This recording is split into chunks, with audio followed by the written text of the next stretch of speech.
Hello guys, this is Rohit and welcome to mister खलोकार। तो आज की वीडियो में हम दिखाने वाले हैं एक्स सर्विसमैन की सैलरी स्लिप। इमेजिन करिए आपने आपके लाइफ के 15 से 20 साल आर्म फोर्सेस में बिताए हैं और अभी आप बैंकिंग क्षेत्र में अपनी एक नई पारी शुरू करना चाहते हो। तो आपको क्या पता है कि ज्वाइनिंग करने के बाद आपकी एक्चुअल सैलरी क्या होगी? यूट्यूब पे ये पहली वीडियो होने जा रही है जिसमें हम बैंकिंग क्षेत्र में एक्स सर्विसमैन की सैलरी पूरी तरीके से डिकोड करेंगे।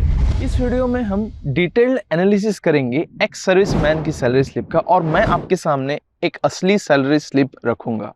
और आगे जाने से पहले दोस्तों, आपने मुझे जो सपोर्ट दिया है इस वीडियो पे, इसके पहले वाली वीडियो पे, उसके लिए बहुत बहुत शुक्रिया। अभी बिना टाइम गवाते हुए हम डायरेक्टली बढ़ेंगे हमारी स्लिप की ओर। तो ये सैलरी जो मैंने आपके लिए लाई है ये है मंथ ऑफ फरवरी 2023। इसका मतलब ये जो है इनकी ज्वाइनिंग सैलरी स्लिप है, मतलब जिस दिन इन्होंने ज्वाइन किया था उसके एक महीने बाद की सैलरी स्लिप मैंने आपके लिए लाई है। ये जो थे वो एक्स सर्विसमैन थे और उसके बाद इन्होंने ज्वाइन की हमारी बैंक। तो हमारी बैंक ज्वाइन करने के बाद इनका जो पे फिक्सेशन था वो चेंज हो गया ऑब्वियसली। मतलब इनको अगर मान लीजिए नया कोई क्लरिकल स्टाफ में ज्वाइन करता है या सीएसए में जो कोई ज्वाइन करता है तो उनकी जो बेसिक होता है वो बहुत कम होता है। जो 12th बाइपार्टाइट के पहले जो बेसिक बनता था वो 19,900 था, अभी वो 24,000 के आसपास गया है। तो इनका जो पे फिक्सेशन था, क्योंकि इनकी सैलरी स्लिप फरवरी 2023 की है, तो इसमें हम देखेंगे इनकी ज्वाइनिंग कैसे हुई, क्या हुई, और सैलरी स्लिप के बारे में हम बहुत अच्छी तरीके से जानेंगे। तो दोस्तों यहाँ पे आप देख सकते हैं, यहाँ पे जो स्केल है वो क्लरिकल का है, CLK मतलब स्केल क्लरिकल। और डेजिग्नेशन उस टाइम पे 11 बाइपार्टाइट में सिंगल विंडो ऑपरेटर ए ऐसी करके डेजिग्नेशन था, तो वो उनका है। फिर उसको ही जैसे वो कैश में बैठेंगे तो उनका सिंगल विंडो ऑपरेटर बी ऐसा करके डेजिग्नेशन हो जाता था। तो 12th बाइपार्टाइट के बाद क्या हुआ, वो डेजिग्नेशन के नेम चेंज कर दिए गए। तो अभी फिलहाल जो डेजिग्नेशन आपको क्लरिकल कैडर में मिलता है पहला वो होता है कस्टमर सर्विस एसोसिएट, CSA। और जैसे ही आप कैश में जाते हैं तो फिर वो senior customer service associate cash करके आता है।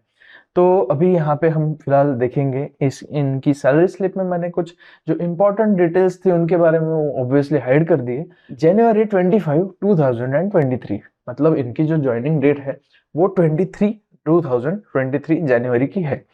ठीक है। तो ज्वाइनिंग उस समय जो डीए बनता था वो 9.4% था और वर्किंग डेज इसमें आप देख सकते हैं 28 डेज। पेमेंट जो डेट थी वो आप देख सकते हैं। फिर हम आगे जाएंगे तो इनकी पहली सैलरी जो बनी वो बेसिक पे उस टाइम पे हुआ करता था 19,900, जैसे कि मैंने आपको पहले बताया। तो वहां पे डियरनेस अलाउंस जो मिला उनको वो था 8,190 रुपए। ट्रांसपोर्ट अलाउंस मिला 600 रुपए। ट्रांसपोर्ट अलाउंस पे डीए मिला 246 रुपीज। फिर स्पेशल अलाउंस बेसिक जो मिला इनको वो मिला 3,000 रुपए। और फिर स्पेशल अलाउंस बेसिक पे जो डीए मिलता है उस पे 1,300 रुपए। तो इनकी ग्रॉस सैलरी उस टाइम पे जिस टाइम पे इन्होंने ज्वाइन किया वो बनी थी 33,544 रुपीज। ठीक है। फिर बाद में इनका डिडक्शन हुआ कुछ जो था डेथ रिलीफ फंड 165 रुपीज। जो टोटल डिडक्शन बना फिर वो 165 रुपीज। और फिर ग्रॉस सैलरी जो क्रेडिट हुई उस महीने की वो थी 33,000। और नेट सैलरी जो क्रेडिट हुई उनके खाते में वो थी 33,379 रुपीज।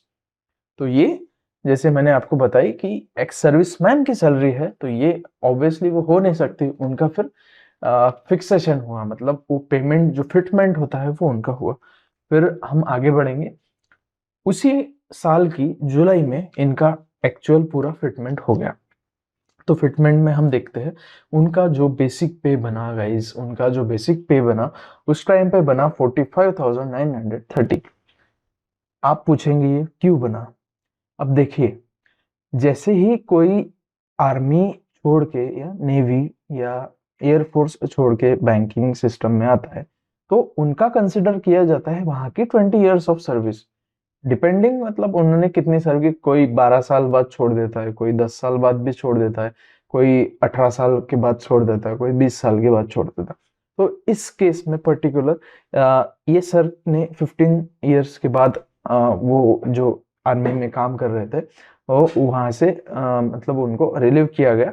और फिर यहाँ पे आने के बाद उनका ऑब्वियसली अभी सोचिए आप, अगर आपको 15 साल बाद फिर वापस से जीरो से शुरू करना पड़े तो वो ऑब्वियसली हो नहीं सकता। तो इनका जो फिटमेंट होता है, जो एक सर्विसमैन होते हैं हमारे यहाँ पे, तो आपको जैसे आप सर्विसमैन हैं, एक्स सर्विसमैन है, तो आपको जो मिलेगा वो मिलेगा 45,930 पर। इस केस में ये जुलाई 2023 की है, और उस टाइम पे अपना बायपार्टाइट मतलब सैलरी स्लिप में ऐड नहीं हुआ था, क्योंकि वैसे तो 22 में लग गया था नवंबर में, पर वो सैलरी स्लिप में रिफ्लेक्ट अप्रैल 24 में हुआ था। ठीक है, तो यहाँ पे उनकी 11 बायपार्टाइट के हिसाब से उनको बेसिक सैलरी मिली 45,930। ठीक है, मतलब ये बेसिक, ये 11 बायपार्टाइट की बात हम कर रहे हैं। यहाँ पे इनका बेसिक बना 45,930। उस पे डियरनेस अलाउंस बना 19,000 रुपीज। उसमें ट्रांसपोर्ट अलाउंस मिला 600 रुपये। फिर उसमें स्पेशल अलाउंस बेसिक्स जो है वो 7,500, स्पेशल अलाउंस पे डीए 3,000 रुपये, और फिर हाउस रेंट अलाउंस 4,700। अभी इस समय अगर आप पीओ ज्वाइन करते हैं बैंक में, तो आपकी जो सैलरी बनती है वो उसका जो बेसिक होता है वो होता है 48,480 रुपीज, और फिर उनका जो पूरा टोटल जाता है वो 88,000 के आसपास उनकी ग्रॉस सैलरी बनती है। जो इस केस में इनका जो ये ऑब्वियसली क्लरिकल कैडर में ज्वाइन करने के बाद भी इनको जैसी ये सैलरी उनको 11 बायपार्टाइट के हिसाब से इनको नहीं मिली। तो इनकी टोटल ग्रॉस सैलरी बनी उस टाइम पे 81,325 रुपीज। ओके, उसके बाद जो डिडक्शन हम देखेंगे, कॉन्ट्रीब्यूटरी पेंशन एम्प्लॉय, मतलब जो जिस किसी ने इस वीडियो को अभी नया देखना शुरू किया है, और जो नए लोग हैं उनके लिए मैं पहले बता दूं कि जो कॉन्ट्रीब्यूटरी पेंशन एम्प्लॉय जो होता है वो एक्चुअली क्या है कि वो 14% जो अपना बैंक पे करता है और 10% आपको देना है।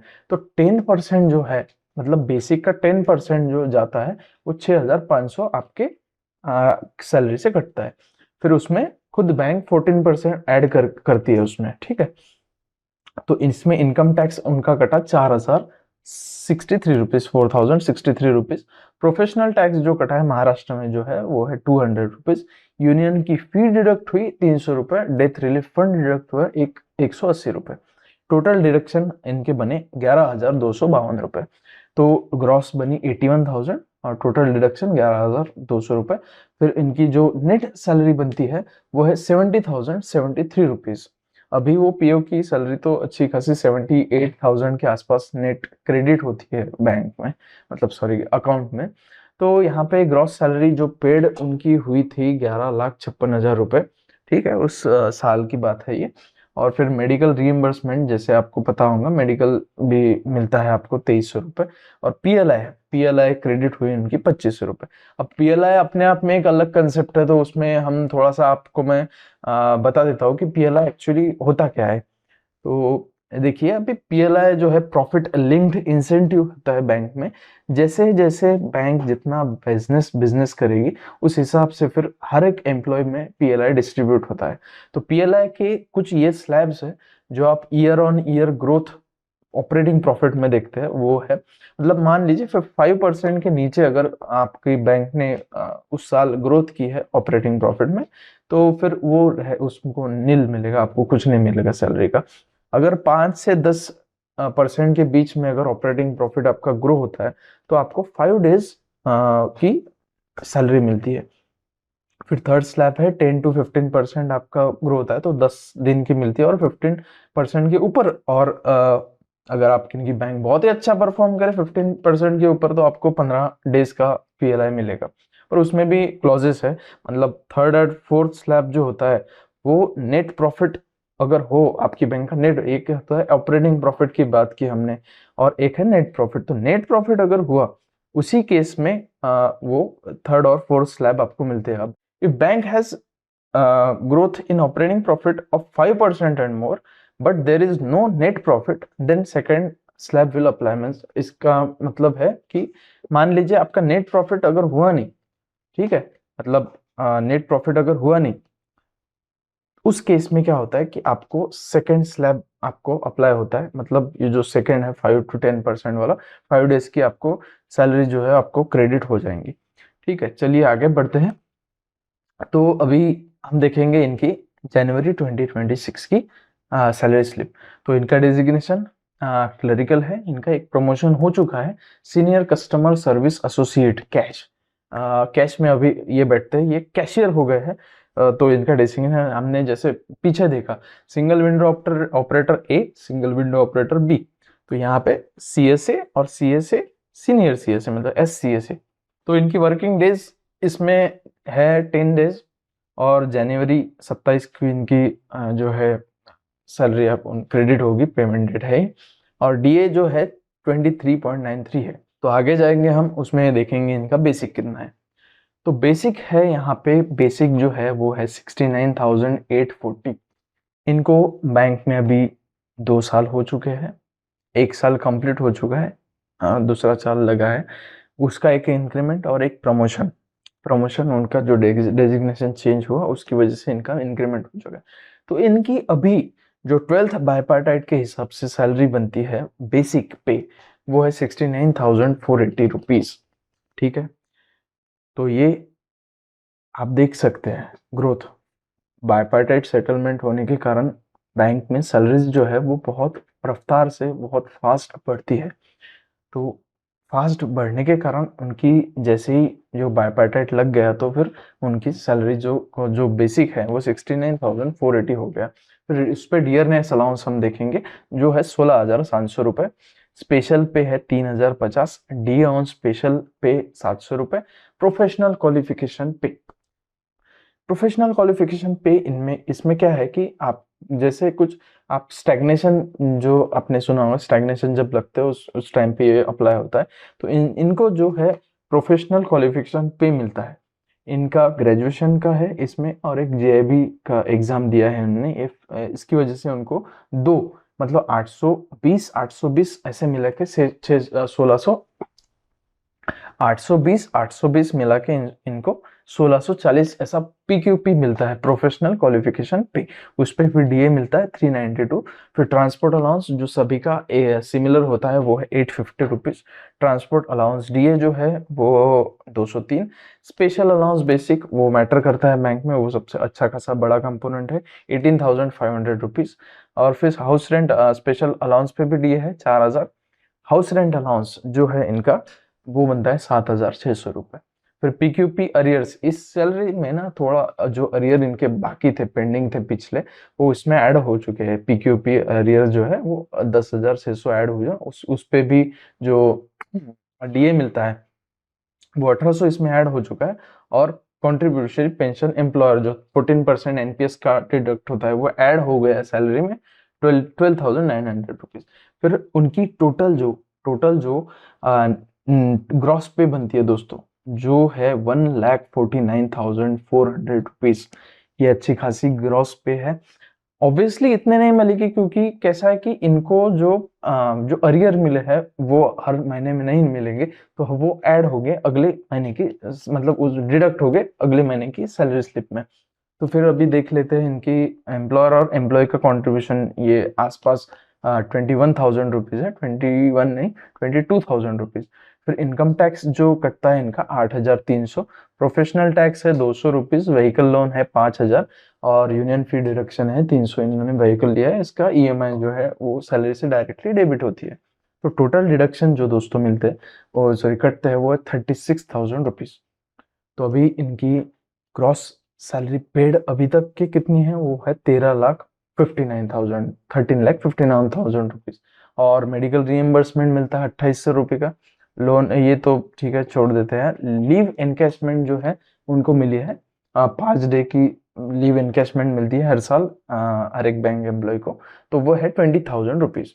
जो इनकी प्रोजेक्टेड ग्रॉस टैक्सेबल इनकम है बैंक में वो फिलहाल है 16,44,000 रुपीज।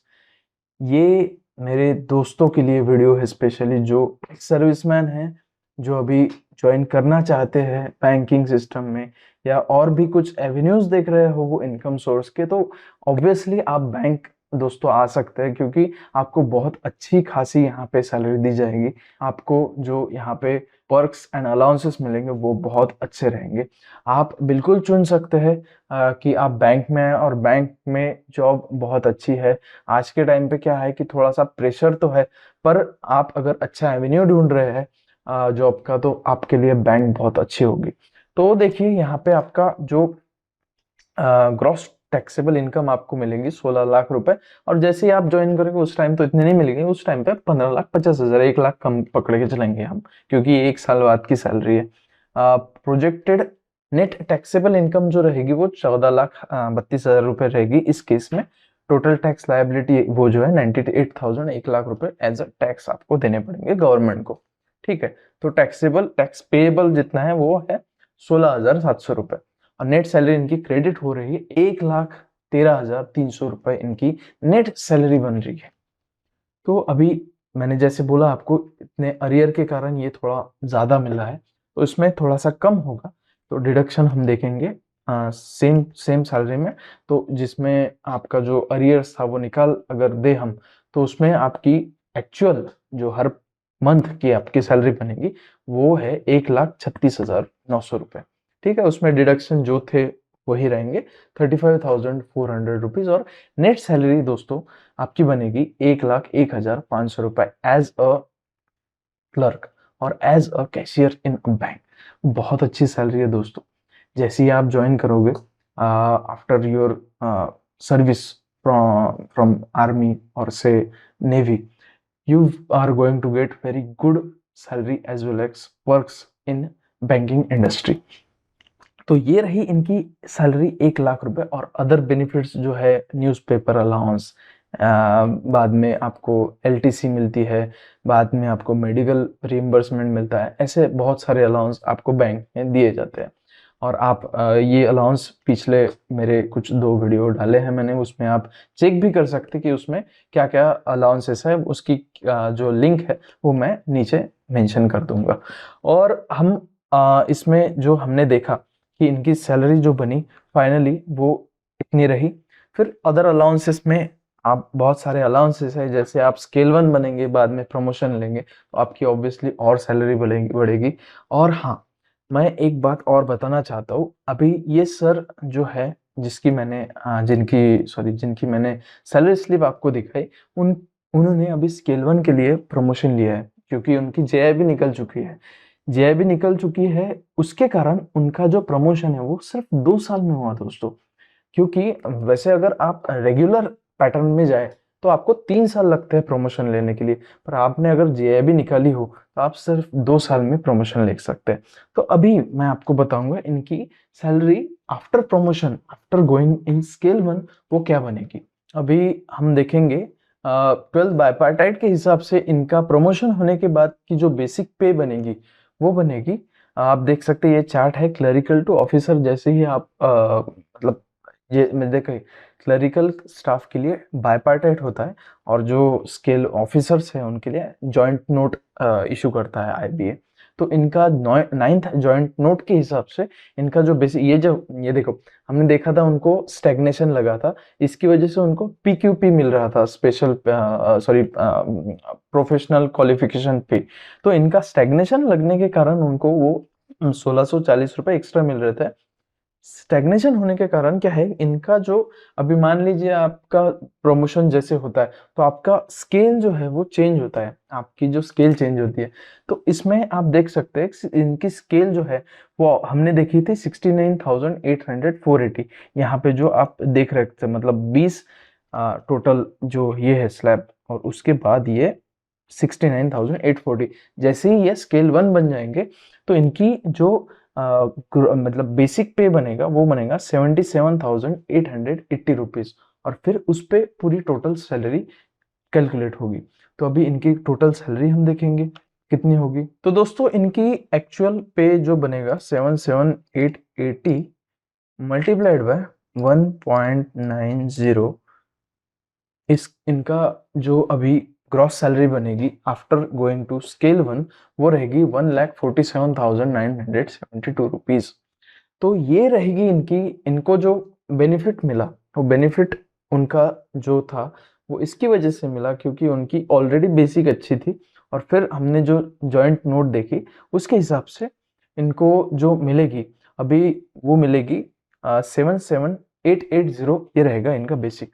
तो ये रहा ओवरऑल वीडियो जिसमें आपको आपको पता चला होगा कि एक्चुअल एक्स सर्विसमैन बनने के मतलब आप जैसे ज्वाइन करते हैं बैंक में आपको क्या क्या फायदे होंगे। बैंक में आपको एक तो आपका जो बेसिक है वो ऑलरेडी फिटमेंट फैक्टर के हिसाब से मिलेगा, मतलब जो फिटमेंट जो फिक्सेशन होता है पेमेंट का उस हिसाब के आपको ऑलरेडी मतलब अच्छी खासी सैलरी आपको पहले पड़ेगी। फिर अगर 2 ही साल बाद अगर आपने जेआईबी सीआईबी जैसे एग्जाम निकाल लिए तो उसको मतलब उसके साथ आपको 2 साल में ही प्रमोशन मिल जाएगा और आप बहुत जल्दी लैडर आप आगे चढ़ सकेंगे बैंक की। तो इस वीडियो में हमने देखा कि कैसी एक्स सर्विसमैन की सैलरी होती है और किस हिसाब से वो मतलब वो कैलकुलेट की जाती है, और मैंने आपको सभी एक एक एस्पेक्ट इसमें समझाया है। आपको कुछ डाउट्स होंगे तो आप नीचे पुट ऑन कर सकते हैं, हमारे कमेंट बॉक्स में आप लिख सकते हैं, और कुछ और अगर आपको जानना है, कुछ और नए टॉपिक्स के बारे में आपको जानना है तो आप प्लीज़ मुझे कमेंट बॉक्स में बताइए। और जैसे इस वीडियो में हमने एक एक चीज़ देख ली, और भी कुछ हो सकता है आपके दिल में तो please mention below. Thank you so much. जय हिंद, जय भारत।